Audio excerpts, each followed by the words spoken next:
매일 성경 묵상을 돕는 해설 가이드입니다. 안녕하세요, 묵상코치입니다. 함께 읽고 나눈 말씀은 출애굽기 9장 1절에서 12절까지 말씀입니다. 먼저 1절에서 7절에 읽겠습니다. 여호와께서 모세에게 이르시되 바로에게 들어가서 그에게 이르라. 히브리 사람의 하나님 여호와께서 말씀하시기를 내 백성을 보내라. 그들이 나를 섬길 것이니라. 내가 만일 보내기를 거절하고 억지로 잡아두면 여호와의 손이 들에 있는 내 가축 곧 말과 나귀와 낙타와 소와 양에게 더하리니 심한 돌림병이 있을 것이며 여호와가 이스라엘 가축과 애굽의 가축을 구별하리니 이스라엘 자손에게 속한 것은 하나도 죽지 아니하리라 하셨다라 하시고, 여호와께서 기한을 정하여 이르시되 여호와가 내일 이 땅에서 이 일을 행하리라 하시더니 이튿날에 여호와께서 이 일을 행하시니 애굽의 모든 가축은 죽으나 이스라엘 자손의 가축은 하나도 죽지 아니한지라. 바로가 사람을 보내어 본즉 이스라엘 가축은 하나도 죽지 아니하였더라. 그러나 바로의 마음이 완강하여 백성을 보내지 아니하리라. 1절에서 5절은 가축 돌림병의 재앙을 예고하는 내용입니다. 하나님께서는 다시 모세에게 바로에게 가서 내 백성을 보내어 나에게 예배드리게 하라고 동일한 명령을 하십니다. 이렇게 하나님께서 반복하여 동일한 요구를 하시는 것은 이스라엘 백성을 구원하시겠다라는 확고한 의지를 나타내며, 한편으로는 하나님의 끈질기게 요구를 거절하는 바로의 완악함을 강조하기 위한 것입니다. 이번 재앙에도 경고가 있습니다. 만일 보내지 않고 계속 잡아두면 하나님께서 가축들에게 손을 대어 매우 심각한 돌림병을 일으키겠다라고 하십니다. 여기서도 말과 나귀와 낙타와 소와 양 등 가축의 종류를 일일이 열거하며 애굽 사람들이 중요하게 여기는 모든 가축을 다 죽이겠다라는 것을 강조하십니다. 하지만 파리 재앙에서 이스라엘의 땅과 애굽의 땅을 구별하셨듯이 이번에도 이스라엘 가축과 애굽의 가축을 구별하셔서 이스라엘 자손에게 속한 것은 한 마리도 죽지 않을 것이라고 말씀하십니다. 땅의 구별을 통해 삶과 멸망을 보여주신 하나님께서 가축의 구별을 통해서 하나님께 속하면 살고 하나님께 속하지 않으면 죽는다는 메시지를 주려고 하셨습니다.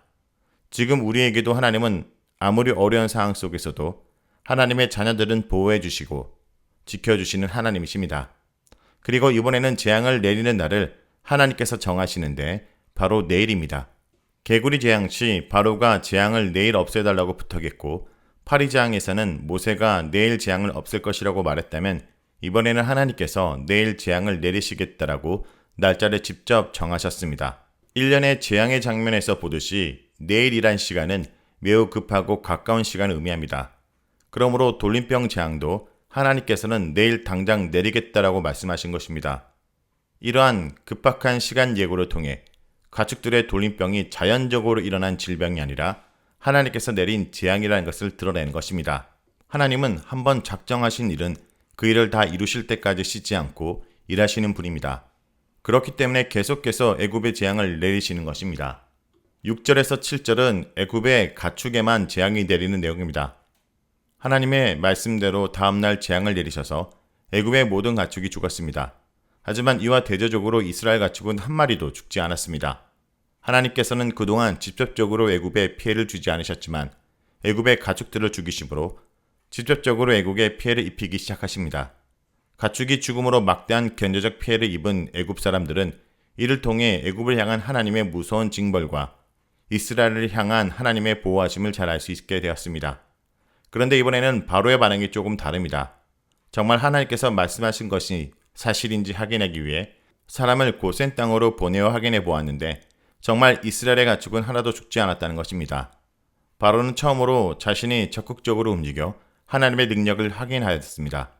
하나님이 어떤 분인지 알고 싶은 궁금증이 생긴 것입니다.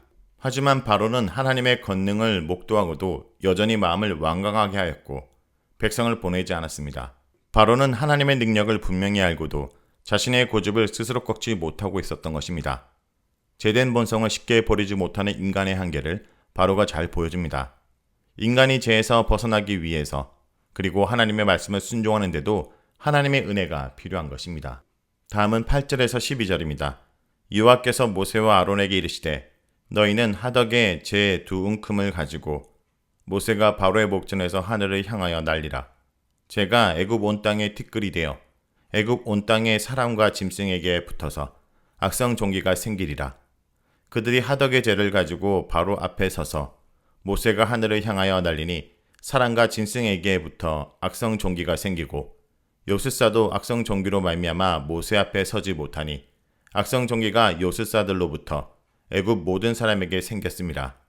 그러나 여호와께서 바로의 마음을 완악하게 하였으므로 그들의 말을 듣지 아니하였으니 여호와께서 모세에게 말씀하신 것 같더라. 8절에서 9절은 악성 종기 재앙을 내리라는 명령을 하신 내용입니다. 여호와께서 모세와 아론을 불러 악성 종기 재앙을 내릴 것을 명령하십니다. 이번 재앙에는 바로에게 이스라엘을 보내라는 명령과 예고가 없는데 이것은 넷째 이 재앙과 같은 하나님의 심판으로 이스라엘을 보내라는 하나님의 명령을 계속해서 무시한 것에 대한 처벌입니다. 하나님께서는 하덕의 죄를 두 움큼 집어 바로 앞에 하늘로 날리라고 명령하십니다. 하덕은 일반적으로 도자기나 석회를 굽는 가마로 엄청난 고열을 내며 여기서 만들어진 재는 매우 고운 가루입니다. 재를 공중에 날리라고 명령하십니다. 그러면 재가 애굽 전 지역을 떠다니는 먼지가 되어 애굽 온 땅의 사람과 짐승에게 붙어서 악성 종기를 일으키게 될 것이라고 말씀하십니다. 우리말은 악성 종기로 번역되지만 원문을 보면 악성 종기라기보다는 홍역이나 수두처럼 물집이 잡히고 열꽃이 피는 피부병을 말하는데 더 정확히 어떤 병인지 밝히기는 어렵습니다. 다섯 번째 재앙에서 사람들이 기르는 가축만 죽었다면 이 재앙에서는 가축을 포함한 모든 동물과 인간에게도 재앙을 내리심으로 재앙의 대상이 훨씬 더 확대되었습니다. 이 종기는 동물이나 사람을 죽이는 것이 아니고 심하게 괴롭히는 정도의 재앙이지만 사람들은 직접적인 고통을 통해 하나님께 대한 두려움을 느끼기 시작하게 될 것입니다. 이렇게 여섯째 재앙은 다섯째 재앙보다 더 강해졌습니다. 10절에서 12절은 악성 종기 재앙을 내리시는 내용입니다. 하나님께서 명령하신 대로 모세는 하덕의 죄를 가지고 바로 앞으로 가서 하늘을 향해 날렸고 하나님의 말씀대로 그 먼지들이 짐승과 사람에게 붙어 악성 종기가 생기게 되었습니다.